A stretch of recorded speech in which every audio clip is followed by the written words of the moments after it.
예, 비트코인과 같은 가상통화가 화폐도 또 금융상품도 아니라는 국제 회계 기준이 나왔습니다. 대신 무형자산으로 분류하기로 결론을 내렸다고 하는데요.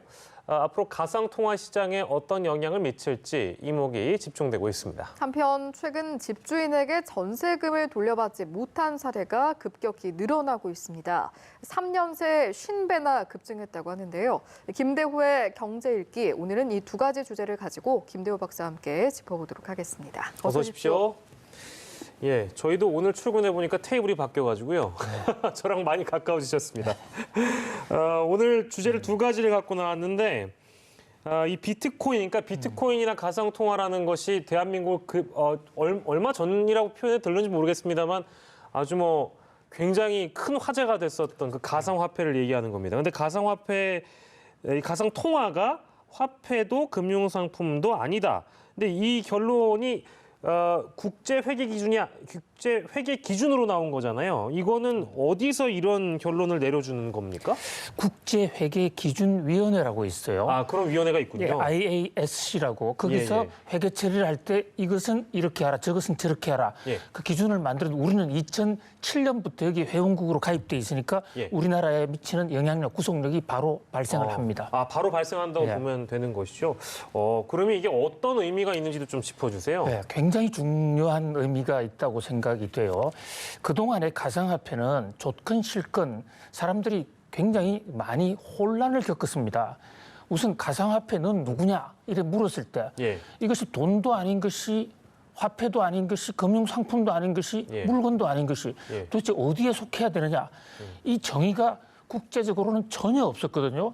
그러다 보니까 나라별로 어떤 나라는 돈으로 보고 어떤 나라는 또 금융상품으로 보고 그래서 또 어떤 나라에서는 세금을 매기기도 하고 안 매기기도 하고 나라마다 천차만별이었는데 가상화폐는 그 성질의 특성상 인터넷을 타고 국경을 넘나들지 않습니까?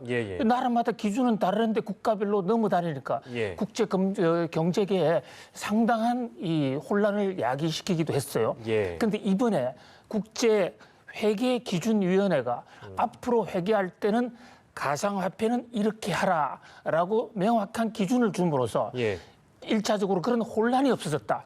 그런데 큰 의미가 있을 수가 있습니다. 일단은 국제적인 기준이 이제 이 가상통화에 대해서 생긴 거니까 혹시나 아까 말씀하신 나라마다 각자 이 가상통화를 분류하는 어떤 기준 이런 것들이 좀 통일될 수 있는 배경이 마련됐다. 그렇습니다. 그렇게 보면 좋을 것 같고요. 근데 이제 이 국제회계기준해석위원회에서 현금이나 금융상품은 아닌데 자산은 자산이라고 분류를 하면서 뭐라고 얘기를 했냐면 무형자산이나 재고자산으로 볼 수 있다. 이건 뭐예요? 회계 기준 이제 우리가 이 대차대 조표, 요즘은 재무상태표라 그러는데 기업이 또는 개인이 자기가 사업을 하려면 자산이 있어야 됩니다. 자산, 에시트라는 자산을 가지고 굴려서 돈을 더 벌고 또 사업을 하게 되는데 그 자산이 크게 보면 세 가지로 구성이 돼 있어요. 하나는 현찰, 그다음에 또 하나는 금융상품, 이도 저도 아니면 일반 상품입니다. 그런데 이 중에서 가장 기업을 하는데 요긴한 것이 현찰입니다. 그렇겠죠. 현찰을 가지고 있으면 흑자도산을 할 가능성이 없는데 만약에 재고자산이나 무형자산 이런 걸 가지고 있다면 그것이 현찰로 바뀌기 전까지는 만약에 그 빚이 돌아온다면 도산할 수도 있거든요. 그래서 최고로 좋은 것이 현찰. 그다음이 금융상품이에요. 금융상품은 계약에 의해서 내가 보험을 가입해 둔다 또는 주식을 사둔다 이러면 일정 기간이 지나면 그것이 현찰로 바뀌는 거예요. 그런 면에서 상당히 유동성이 높은 건데 이 재고자산이나 무형자산은 팔릴지 안 팔릴지 모르잖아요. 그렇기 때문에 현재로서는 아무리 자산 가치가 있다도 돈은 아닌 것이죠. 그런데 이번에 국제회계기준위원회에서 가상화폐는 돈도 아니고 금융상품도 아니다. 무형자산 또는 재고자산인데 자, 무형자산이라는 것은 눈에 보이지 않는 자산이에요. 이를테면 영업권 같은 거 이런 거요.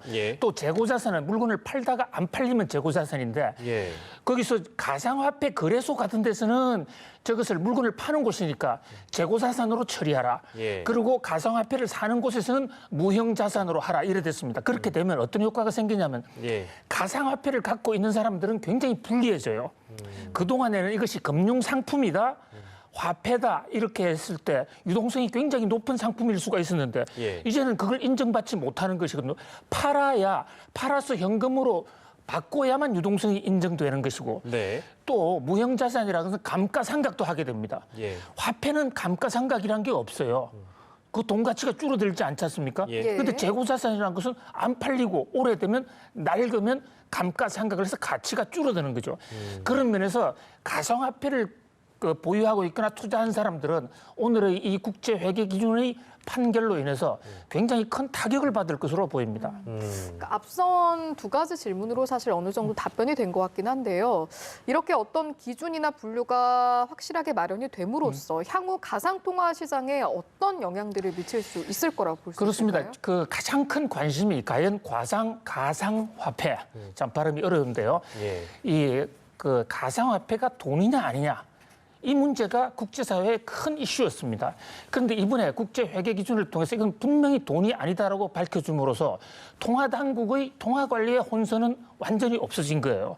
뭐 그 반대로 가상화폐를 갖고 있는 사람은 유동성 가치가 크게 하락할 수가 있겠죠. 예. 자, 그다음에 이 화폐에 대해서는 화폐 그 자체에 대해서는 세금을 매기지 못하는데 재고 상품이라든지 이런 데서는 세금을 매깁니다. 그래서 앞으로 가상 화폐는 이것이 하나의 상품으로 간주되면 부가세를 매길 수가 있는 거예요. 예. 우리가 식당에서 음식을 산다든지 물건을 살 때 한국의 경우에는 10% 부가세 있지 않습니까? 예.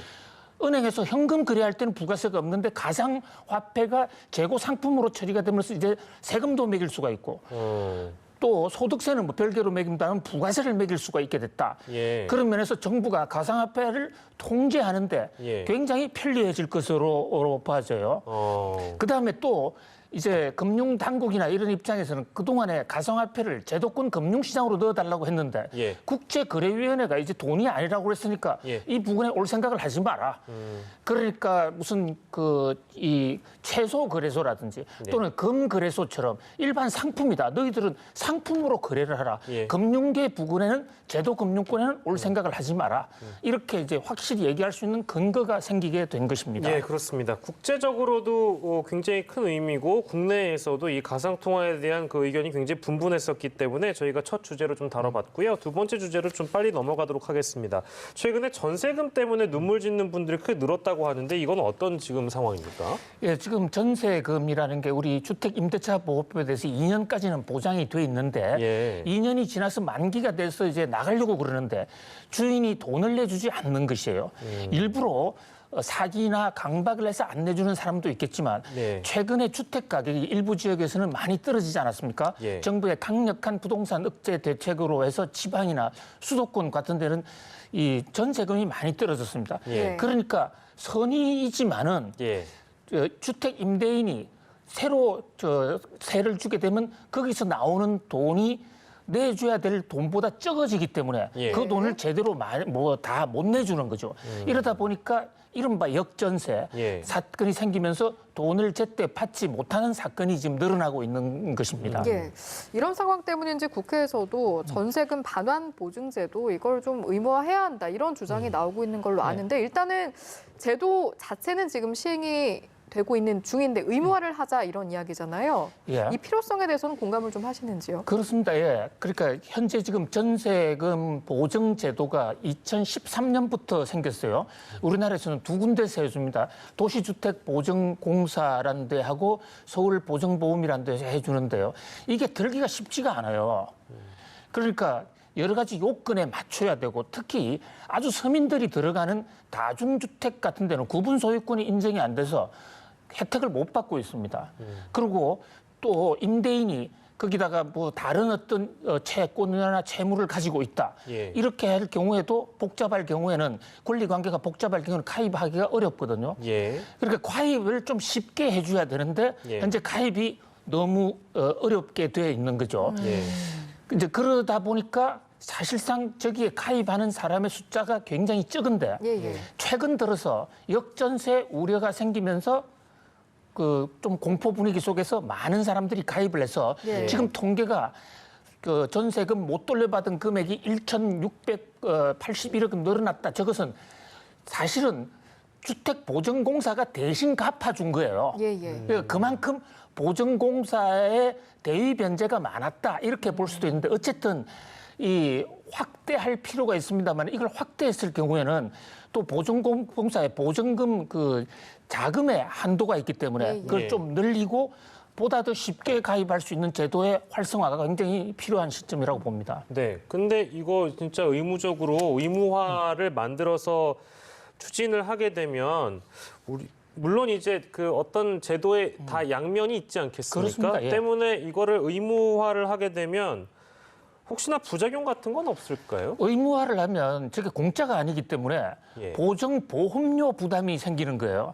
그러니까 확실히 안전한 집의 경우에도 예. 돈을 떼일 염려가 99% 없는데 예. 정부가 저것을 의무화해 놓으면 거기에 보험료를 내야 되는 이런 문제가 발생한다는 말이죠. 뭐 그런 면에서 보험료 의무화는 좀 시장 기능에 반하는 것 같고요. 예. 보험을 가입을 할 수 있도록 쉽게 해주고 네. 또 만약에 의무화를 한다면 저 보험료율을 대폭 내려야 됩니다. 예. 뭐 그런- 보통 그 보험 요율이 보통 몇 퍼센트? 그게 금액마다 다 다른데 다 달라요? 0. 몇 %인데 보통 한 1억 원 정도 하면 예. 뭐 연간 한 3, 40만 원을 내야 된다든지 1억 원에 3, 40. 예, 네. 그건 이제 요율을 따져봐야 돼요. 예, 예. 그런데 지금 서민들 같은 경우에는 가뜩이나 어려운데 보험료만큼의 예. 사실상 그 전세금이 올라가는 그런 효과가 또 생기는 것이죠. 그렇군요.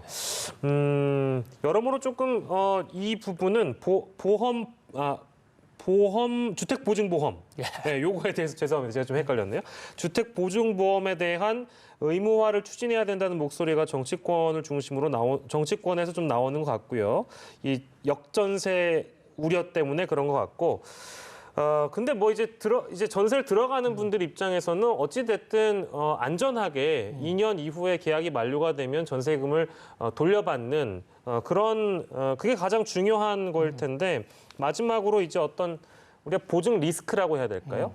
이런 걸 좀 줄이기 위한 대책이 있을까요? 방법이 있을까요? 전세금 들어갈 때 일단 그 자기가 들어가고자 하는 그 집의 권리 관계를 아주 면밀하게 살펴야 되고요. 거기에 예. 저당권이라든지 예.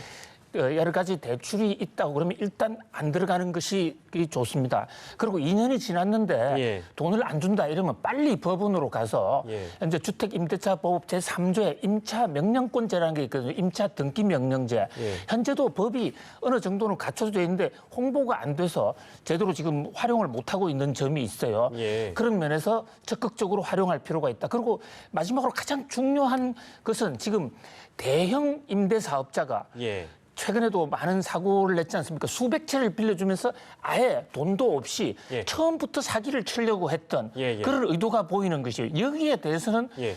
금융당국이나 좀 주택당국에서 세심한 좀 관리가 필요하다. 예. 아예 작심하고 예. 아주 가난한 서민들 5천만 원짜리, 3천만 원짜리 경우에 따라서 1천만 원짜리 예, 예. 이것을 편취하는 예. 그런 사기 사건이 지금 이어지고 있습니다. 지금 말씀하신 그 사업자라는 게 30개씩 이렇게 임대 놓고 500개씩, 600개씩 500개 예. 더 많군요. 500개, 600개씩 임대 놓고 예. 그거 떼먹고 도망치는 사람들. 방 하나 예. 해가지고 100만 원, 1000만 원 이렇게 떼먹는다. 그럼 이제 금융당국에서 관리가 필요하다. 주택당국도 마찬가지죠. 예. 국토건설부에서 교통부에서 체크해야 됩니다. 예, 알겠습니다. 그 말씀까지 듣고요. 오늘은 저희가 두 가지 주제 빠르게 좀 짚어봤습니다. 김대호의 경제 읽기 월요일 만나봤습니다. 김대호 박사였습니다. 고맙습니다.